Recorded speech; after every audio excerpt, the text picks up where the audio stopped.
Good afternoon and welcome to the May 8th edition of Office Hours presented by the Maryland Center for Collegiate Financial Wellness. My name is Dr. Tisa Silver Kennedy, and I thank you so much for joining me today. We've had a lot of questions coming from our community, many centering around public service loan forgiveness and the IDR adjustment period. So glad to be here again for another Wednesday to answer your questions. Before I get into the questions, as usual, I just want to give you a quick rundown of the vision for the Maryland Center for Collegiate Financial Wellness. Then we've got a quick disclaimer to issue. I'll give you some updates, and then we'll get straight to the questions that have come in from our community. As always, if you have any comments or questions that arise during the broadcast, please do feel free to leave a comment. I'll be checking for them to make sure that I answer your questions during today's broadcast. So let's talk about the Maryland Center for Collegiate Financial Wellness. The center, or McFew as we call it, was founded in 2021 with a vision for all college and career school students in the state of Maryland, and that is to help them achieve these 6 pillars of collegiate financial well-being. And they are being creditworthy, ready, resilient, empowered, successful, and thriving. I'm not going to read all the fine print, but I will say that if it is a mission or a vision that you would like to support, you can visit us online at mccfw.org to learn more about our other programs and events, and also support financially if you'd like to make a donation. Now, I have to get through this quick disclaimer before we get to the questions. Office Hours is presented for informational purposes only. The information presented during today's broadcast does not constitute personal, legal, or financial advice. I always say every student and every borrower situation is different. So there are many factors that you have to consider when you're trying to craft a repayment strategy that's most beneficial for you. So Office Hours is definitely a trusted source of information about student loans and repayment, but you also have to combine what we share with an inventory of your loans, your household characteristics, and all the options that are available to you and benefits you might be eligible for. So now that that's out of the way, I want to share a couple of quick updates, and we'll get straight to the questions that have come in from our community. All right, as for updates, we've got 3 items on the list: public service loan forgiveness, of course, the IDR adjustment, and some events that are coming up. As for public service loan forgiveness, I just wanted to make a quick clarification about what's happening with PSLF right now. Many people are afraid that they have missed the opportunity to apply for public service loan forgiveness, but that's simply not true. Public service loan forgiveness is a law that has been around since 2007, and it has not ended. What's happening is the Department of Education has implemented a temporary pause on the review of applications for public service loan forgiveness. So this means that if you submit an application during the months of May or June, you will find no response. You won't find that that application is reviewed. You will not see updates to your payment counts because there is a pause on the processing of applications. The program itself has not ended. So please do not be afraid that you have missed out on public service loan forgiveness forever. It's not that. It's just that there has been a 2-month processing pause implemented so that the department can work on transitioning to what will look like a new borrower experience for those of you who are applying for PSLF. So PSLF is still here. They're just implementing a temporary pause on the processing of applications, and that pause is expected to run through the months of May and June. Next, the IDR adjustment. The income-driven repayment adjustment is also an ongoing effort, so it has not ended, but the April 30th deadline was definitely a relevant deadline. That was the deadline for people to consolidate their loans and receive the maximum benefit from the IDR adjustment.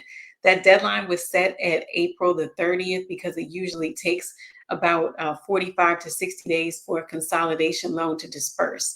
And from what we're hearing, the payment counts are supposed to be issued in July. So you would need to have consolidated those older ineligible loans by April 30th or completed the application to consolidate by April 30th so that the consolidation loan could be originated and dispersed before those payment counts are issued. So the IDR adjustment itself has not ended. That's an ongoing effort where people are going to be receiving payment counts if they have federally held and or direct loans.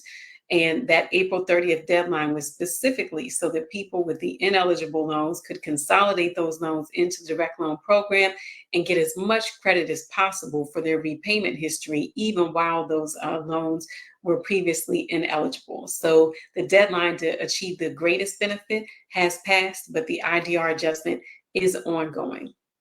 As for events, we had a slew of events in the month of April because April is Financial Literacy Month, which of course is very important to us as the Maryland Center for Collegiate Financial Wellness. One of those events, well, not technically an event, but we actually were in Annapolis for the signing of HB 811, which is a bill which is bringing financial well-being coaches to the campuses of the University of Maryland College Park, as well as Morgan State University. We were also at the University of Maryland College Park last week for the Catalyst program in their School of Public Health. We were there with our partners from CQ, which is the State Employees Credit Union here in Maryland, to speak with students about preparing for repayment and also financing higher education for those who are going on to graduate school. We also had appearances at events at Howard Community College.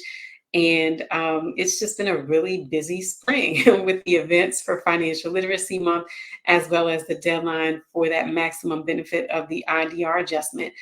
We do also have the symposium, our fourth annual virtual symposium coming up on July 23rd. You can visit our website at mccfw.org and just click on the symposium page so that you can get more information about the events, our speakers, sponsorship opportunities, and make sure that you are on that invite list. So that's coming up July 23rd from 9 a.m. until noon. All right, now that we've got all of that information out of the way, let's go to our first question. The question is, I did not get to make copies of my PSLF counts from Mohela's website. What do I do now? Well, the good thing is that Mohela's website is not the only place that you can go in order to get your PSLF payment count. Up until this point, it has been the place that provided the most up-to-date information about the payment counts. However, it's not the only place because that information is also available within studentaid.gov. So if you are looking for your payment counts, you'll want to go to studentaid.gov and log into the website. Once you get past the two-step verification and accepting the terms and conditions, you'll land on the account dashboard, and there's going to be a button for you to view details. Once you get to that detail page, you can click View Breakdown or scroll all the way to the bottom of that page where you'll arrive to the loan breakdown. And there you will see loans that are listed by servicer. They're actually boxes that are listed per servicer with the overall balance held with that servicer. And you will notice that some of the loans have a zero balance because they've already been paid off. So what you want to do is look for the loan with the servicer that has a balance and then click on View Loan Details again. And once you get to that space, you will be able to see detailed information about that particular loan. So on this screen, you'll see that it's a direct unsubsidized loan, which means that it qualifies for public service loan forgiveness. When you're looking for the payment count, you want to go over to that far right column where it says PSLF cumulative match months. That is the same thing as what is labeled as a PSLF qualifying payment inside of Mohela's website. So the cumulative match months and the qualifying payment should be the same thing. Now, I will say that from what I've seen thus far, the information inside of studentaid.gov can lag sometimes behind the information that I've seen on Mohela's website. But given that we're in this processing pause, and I don't know exactly what the new view is going to look like, I'll just say that if you cannot get your information from Mohela at this moment, you should be able to go to studentaid.gov, drill down to the individual loan details, and then look for the PSLF cumulative match months. More to come on this as the Department of Education is working on finishing up this creation of this new borrower experience with the PSLF application. Things are going to look different, and we'll see it when you see it after this pause for May and June is over. But you can still go to studentaid.gov to find that information. All right, let's go to the next question. How long until loans show back up after consolidation? All right, this is a really good question. And I just want to clarify what this question is asking. When you consolidate, you can consolidate one older loan if it's a FELP loan, or you can consolidate multiple loans of various types. When you consolidate those loans, the Department of Education is going to pay off those older loans, and then a new loan is going to be originated for the same overall amount. And if you're consolidating loans that are both subsidized and unsubsidized, after the consolidation settles, you'll actually see two loans. One will be a direct subsidized consolidation loan. The other one will be a direct unsubsidized consolidation loan. And that's okay. The loans are still consolidated. The subsidized piece and the unsubsidized piece are just kept separately. So during that process of paying off old loans and originating a new loan, sometimes there is a period where a person can log into studentaid.gov and they won't see any loans at all. And this is something that, we always tell people, expect that the old loans are going to be paid off. The new loan will be originated, but for a small window, it's going to look like you don't have any loans. And some people still think, oh, I got approved for forgiveness because, just, I guess, wishful thinking, wanted this process to work out as quickly as possible. But having that zero balance within studentaid.gov during the consolidation process, that is normal. But there is going to be a time when the new loan shows up. So your balance will be restored. Now, typically, that process takes about 4 to 6 weeks from the date the application is submitted. And this is the consolidation process overall. The window for you seeing a zero balance in your account, from what I've seen, most people don't have that for more than a week or two. Usually it's around a week, but that's because before the consolidation loan can be dispersed, the older loans have to be paid off. After those older loans are paid off, you technically have a zero balance because the consolidation loan is not dispersed yet.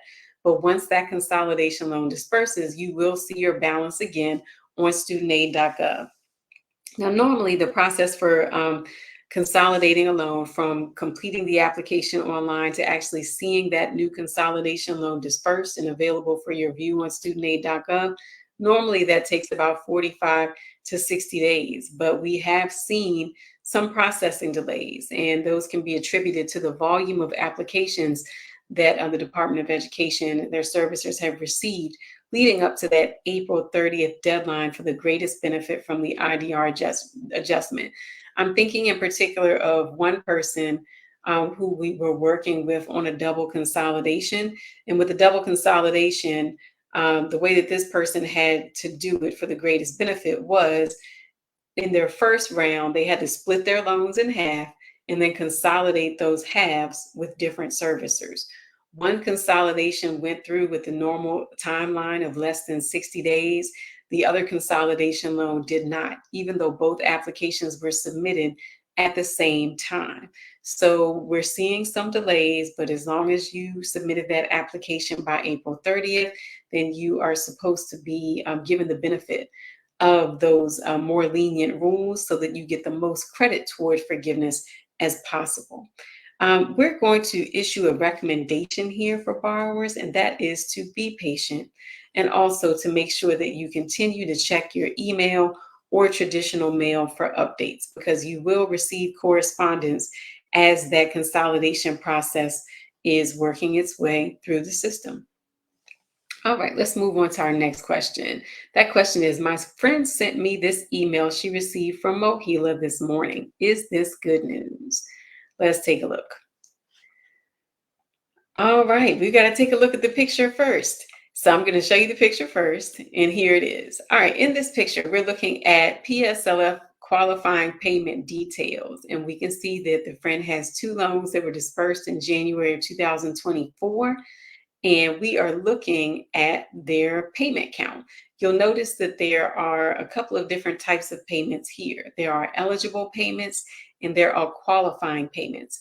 The qualifying payments are the payments that we want to be above the number 120. So we're looking at 163 and 140, both of which exceed the requirements for the Public Service Loan Forgiveness Program.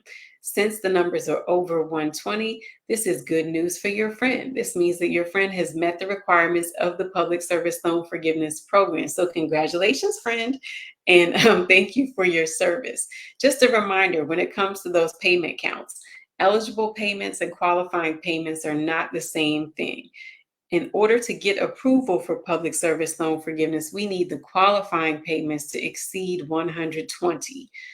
For the eligible payments, that number indicates the periods that can count toward qualifying payments after your eligible employment has been certified. So again, the eligible payments are like your ceiling. That's the highest possible number of qualifying payments that you could be approved for if you worked for a qualifying employer the entire time and completed the employment verification by submitting those PSLF applications and getting the approval from the employers. So eligible payments, think of them as the ceiling, and your employment verifications close the gap between your existing qualifying payment number and the eligible payment. So for this friend, again, with counts of 163 and 140, friend has definitely met the requirements for the Public Service Loan Forgiveness Program. And to take it one step further, if you look at the column to the right of the qualifying payments, you can see PSLF qualifying payments remaining. And there's a dash there because they don't have to make any more qualifying payments for PSLF. Also, in that estimated eligibility date, you see that it's not applicable because the person has already satisfied the requirements. Now, sometimes a follow-up question that comes along with this is, well, they sent me the letter and my count is more than 120, so why didn't they approve me?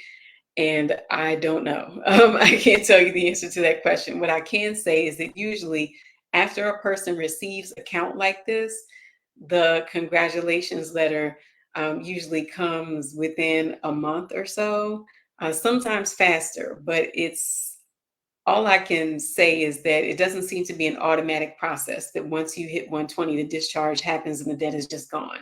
There's usually a final count where the qualifying payments are at least 120, and then the congratulations letter comes. But the process, it works differently for some people, but just know that your friend has met the requirements. So ultimately, this debt will be discharged because their qualifying payments exceeded 120. All right. Next question is also about PSLF. The question is, I'm at 119 payments and my last PSLF payment is this month. Where should I submit the PSLF forms during the pause? Well, first of all, congratulations. That's wonderful to reach 119. You're almost there. And just a reminder here, PSLF itself is not going anywhere. It's just that applications are not being reviewed during the months of May and June. So you can still submit your application. You just won't get an updated payment count during May or June because of the pause on processing. So to send in your PSLF applications, ideally, you will use the electronic form, and that's online at studentaid.gov/PSLF. Once you log in, you want to use the PSLF help tool so that you can complete the application and your employer can sign off on it using DocuSign. If you have to go the manual route, you can mail the form to the Department of Education at the address listed on the screen, or you could also fax it to the number that's listed. I will say, I know for some people, I know that the electronic option is not feasible for you because maybe your employer, isn't using DocuSign or is having difficulty with DocuSign, or for whatever reason, they're just not going along with the electronic process. The manual signature option is still there. It just takes a lot longer from what we've seen at the center. It takes a lot longer to get an answer with an updated count. And we've also seen a good number of people who have submitted forms manually and never heard anything about the receipt of those forms. Yeah, it's just a mixed bag. So if you can, please complete the form using the electronic signature, and that is through studentaid.gov/PSLF using the help tool along with an email address for a person from each qualifying employer who's willing to verify your employment details. All right, next question. Also, PSLF. All of my employers did not sign my PSLF form prior to April 30th. Will I receive the maximum benefits? The important thing is that you submitted the form.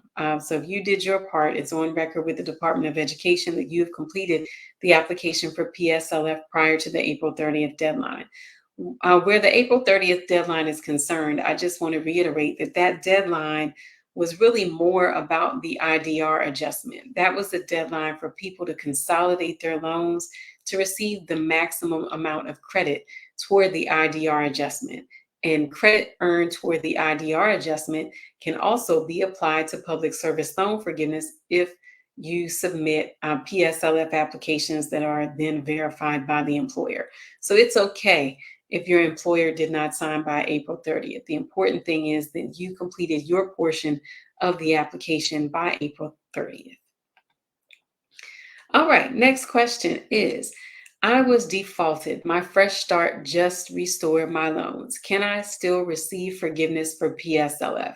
So I'm going to step back for a little bit on this question just to explain what a couple of these terms mean. So default means that a loan has gotten to a place where no payment has been made for at least 9 months. So once you're late, you're considered delinquent, but once you have not made a payment for at least 9 months, you are considered in default. And if loans are in default, then they are not eligible for benefit programs such as public service loan forgiveness. However, there's a program called the Fresh Start, which is an initiative that came about during the COVID-19 pandemic. And what Fresh Start does is it allows borrowers with loans that are in default to bring those loans back into a good standing without taking as long as rehabilitation of defaulted loans usually takes. And once a loan is out of default, then because it's in good standing, a borrower can have access to benefits such as public service loan forgiveness. So the answer is yes. A loan that is in default can be restored and it can get back on track for public service loan forgiveness. But I also must say that it's not always going to be as easy as it is now to get out of default. The Fresh Start program is set to end September 30th. So that's the last day to get these defaulted loans enrolled in Fresh Start and on a path to returning to good standing. And to enroll in Fresh Start, it really doesn't take much. It usually takes between maybe 8 and 10 minutes. You can enroll in the Fresh Start program online by visiting myeddebt.ed.gov, or you can call the 1-800 number listed on the screen. The TTY number is for those who might be deaf or hard of hearing. You could also write to the address on the screen, making sure to include your name, social security number, date of birth, current mailing address, and the following statement. I would like to use Fresh Start to bring my loans back into good standing, and the letters must be postmarked before October 1st, 2024. And the information from that last bullet is provided. Well, all of this is provided from the Department of Education, but we really just lifted their text right here with what to include in that letter and also the information about the postmark. So if you do have a loan or multiple loans that are in student loan default, default doesn't have to be permanent. You can restore a loan to good standing by enrolling in the Fresh Start program by September 30th. Also worth noting that if you wait until after September 30th to try and get a loan out of default, it will take you a lot longer. Typically, the rehabilitation process for a defaulted loan can be like 10 to 11 months. With Fresh Start, you can get on the phone and have an 8 or 9 minute phone call, and that will initiate the process of that loan being restored to good standing. And you should hear something within 4 to 6 weeks about the loan being turned over to a regular student loan servicer and getting out of default and on track for those benefits. All right, let's move to our next question. I received an email about a pause for PSLF reviews. I applied in early April and haven't heard anything. Does this mean that I don't qualify for PSLF? So that pause has come up again. The pause is for processing of applications. The pause is not on the PSLF program itself. So if you missed out on the deadline, it doesn't mean that you've missed out on PSLF altogether. Also, it's good to know that response time from Mohela varies. And we're in this pause during May and June. So in July, you might be hearing from another party. And it will take some time for us to observe how long these response times are generally. But if you haven't heard anything yet, I would not be alarmed because leading up to the pause, we did have some reports from people who submitted applications and were experiencing longer delay times, or were actually told or report that they were told that no more forms were being accepted at this time because of the pause, even though the pause didn't start until May 1st. So if you haven't heard anything, that doesn't mean that you have been rejected. But you definitely want to follow up on the applications to make sure that your employer actually signed the applications. You can go into studentaid.gov and there's a section called My Activity. And if you click on the PSLF form, you can see if your employer verified the form, because that could be the holdup. But overall, silence doesn't necessarily mean rejection. It could just mean delay, but not denial. And just keep in mind, PSLF is not over. We're just in the midst of a pause on the review of PSLF applications while the Department of Education transitions to a new process. All right, let's move on to the next question. That is, I'm late to the PSLF party. I didn't complete anything. What steps should I take now? Well, first, welcome. The PSLF party is still ongoing, and thank you for your public service. The best thing for you to do is visit studentaid.gov/PSLF so that you can begin the process of filling out the application. And I just want to share with you a list of the items that you will need so that you can complete your application as quickly and as accurately as possible. So go to studentaid.gov/PSLF, because there you can verify your loan types. Make sure they're direct, because PSLF is for direct loans only. The second thing you'll need to do is to certify your employment. You want to make sure that your employers qualify. And you can do that by obtaining the employer ID number for each organization that you worked for after October 1st of 2007. Keep in mind, the only time that counts toward public service loan forgiveness is the time when you had that employment while you had loans that were in an acceptable repayment status. So you want to go back and get those EINs for the employers. And once you have the EINs, you can enter them into the Department of Education's database to determine if your employer qualifies for PSLF. You also want your employment dates, your starting date and your ending date if applicable. You also have to list the average number of hours you work per week. This is by contractual obligation. So I'm sorry, even if you work, 60, 70, 80 hours a week, the number that you want to put there is the number that's in your contract. And for the purposes of public service loan forgiveness, we need that number to be above 30 hours per week on average. Next thing you'll need is the contact information for a person who can verify your employment. This could be any person within the organization who can verify the dates of your employment, the average hours you are obligated to work by contract, and just to verify that the dates and the hours that you have entered there are accurate. And the last thing you'll do is submit the application. And ideally, you will do that using the PSLF help tool, the online version with the electronic signature, so that processing can move along as quickly as possible. All right, I think that does it for our questions. I'm going to check the comments. I don't see any thus far. So let's move on to closing this out. So, as with each edition of Office Hours, we like to remind you that you do have options to pursue a resolution for issues you might be experiencing with your student loan servicers. And Maryland is a state that has a designated student loan ombudsperson, and that office is located within the state's Department of Labor. The ombudsperson's office can help borrowers who are experiencing problems with their servicers that include failure by the servicer to communicate with the borrower, errors in crediting principal and interest payments, misapplied payments, inaccurate interest rate calculations, billing errors, loan consolidations or modifications errors, and or inappropriate collection activity or tactics. So that's a long list of issues that the state student loan ombudsperson can assist with. And you can reach out to them by going to the state's Department of Labor website and filling out a complaint and just learning more about the options that are available to Marylanders where student loans are concerned. All right, so that does it for the May 8th edition of Office Hours. As always, I appreciate you joining me, and also we appreciate you all sending questions in because there's a lot going on, and I know a lot of people who could definitely use some clarity around navigating this space of lots of change. If you have a question that comes up after the broadcast, please do visit us online at mccfw.org/contact so that you can submit your question and we can make sure to answer it.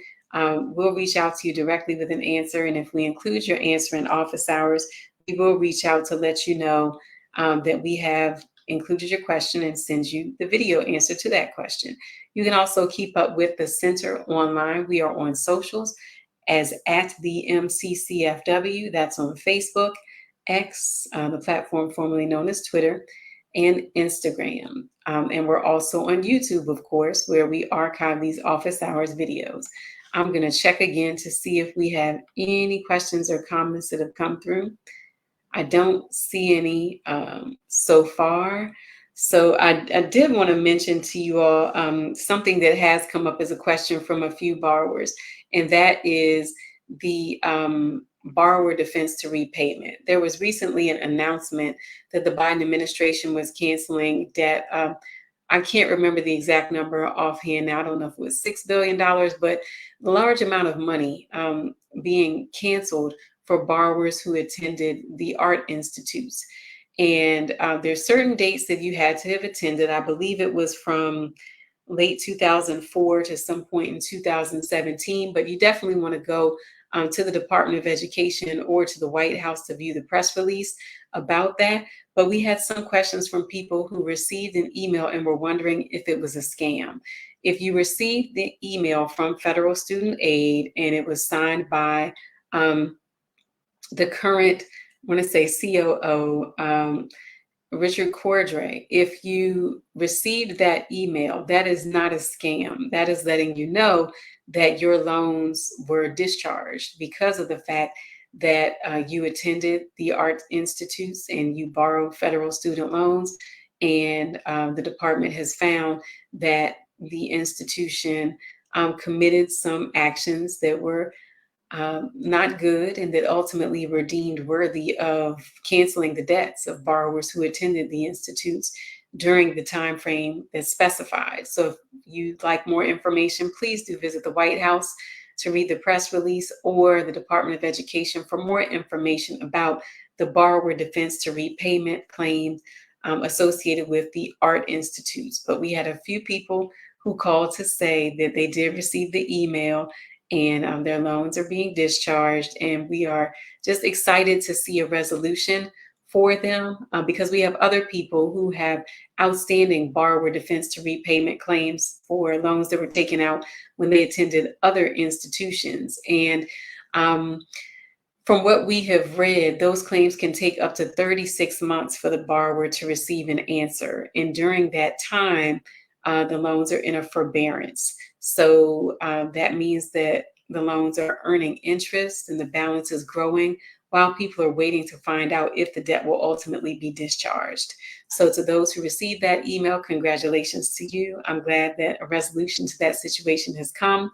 And to others, if you're interested in learning more about borrower defense to repayment, you can go to studentaid.gov, look for borrower defense to repayment, and learn more about who it's designed for, what kinds of loans it covered, and also the application process if you do believe that you have a valid claim. There's one more thing that also came up, and that had to do with a loan. I recently met with someone who has a loan that is from the early 1970s and had gone into default in the 1970s, but has just reemerged from default within the past year and a half, and the loan is now held with the Department of Education. It's out of default, but the borrower had not heard anything about this loan in years, many years. The loan has actually been in default longer than I've been alive. So this is definitely a first in 13 years of doing this work in student loan advising. I have never seen anything like this before. But the good thing is that at least the loan is out of default. And since it's out of default, it can be considered for the IDR adjustment. All of that to say, if you have a loan that has just popped up within your records on studentaid.gov out of nowhere, please make sure that you do your research on that loan. In the case of this borrower, we logged into studentaid.gov, got to the dashboard, clicked view details. From the detail screen, we went to the loan breakdown. We were able to find out that the loan was a Perkins loan, but that Perkins loan has since transitioned to the Department of Education and is held directly by the department. And we were able to see exactly when the loan went into default, when it emerged from default 40 something years later and was placed into a forbearance, and then in repayment, back and forth between repayment and forbearances.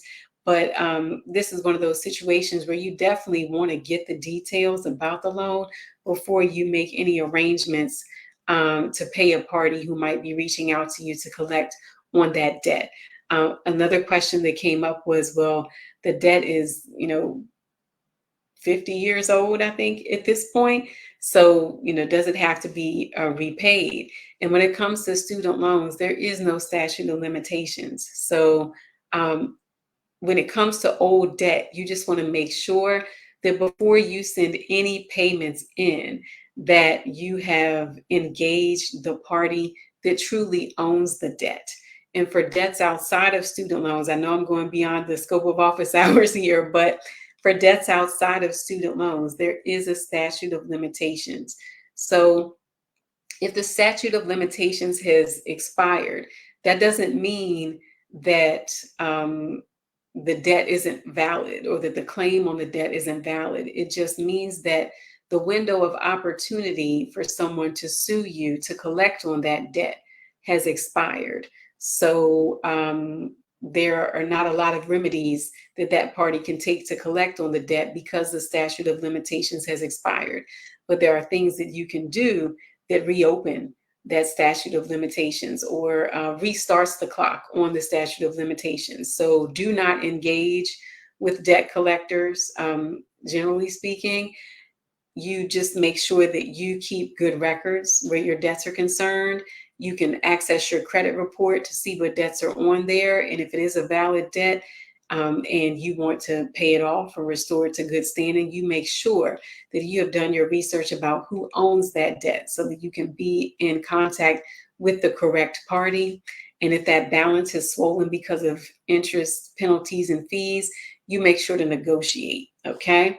All right. Pardon that mini rant on debt in general, but after seeing a 50-year-old loan pop back up onto a person's records and radar, it just sparked a lot of thoughts about debt repayment and collections in general. All right, I'm going to check one last time to see if we have any comments or questions that have come in during the broadcast, and I see none at this point. So I'm going to go ahead and wrap up this episode of Office Hours. I want to thank you so much for joining me on another Wednesday afternoon for the May 8th edition of Office Hours presented by the Maryland Center for Collegiate Financial Wellness. My name is Dr. Tisa Silver Kennedy. I'm the founder and executive director of the center and your host for these broadcasts. I do want to encourage you in between our editions of Office Hours, please do visit us online at mccfw.org so that you can see what we're up to, learn more about our programs and events. And also, if you're so inclined, please do support. You could join our mailing list or make a financial donation at mccfw.org/support. The Maryland Center for Collegiate Financial Wellness is a 501c3 tax-exempt organization, so all donations are tax deductible. Lastly, we do have some big events coming up soon. such as our virtual symposium, which is called Advancing Collegiate Financial Wellness as an Essential Ingredient for Student Success. That is geared toward campus based professionals and our partners in the government and nonprofit organizations that are interested in advancing collegiate financial wellness. That's coming up on July 23rd from 9 a.m. to noon. It's free and open to all. We're also looking for sponsors for the symposium. So if you're interested, please do reach out by tagging us on social media or visiting us on the support page with the link that's displayed on the screen. All right, I'll do one last check, and I don't see any comments, so I'm going to go ahead and wrap this up. Thank you again for joining me for this edition of Office Hours. We'll have it uploaded and annotated on YouTube very soon at our channel, which is at the MCCFW. If you have any questions, please do submit them to us, and I'll look forward to the next edition, which will be on May the 22nd. In the meantime, take care and be well.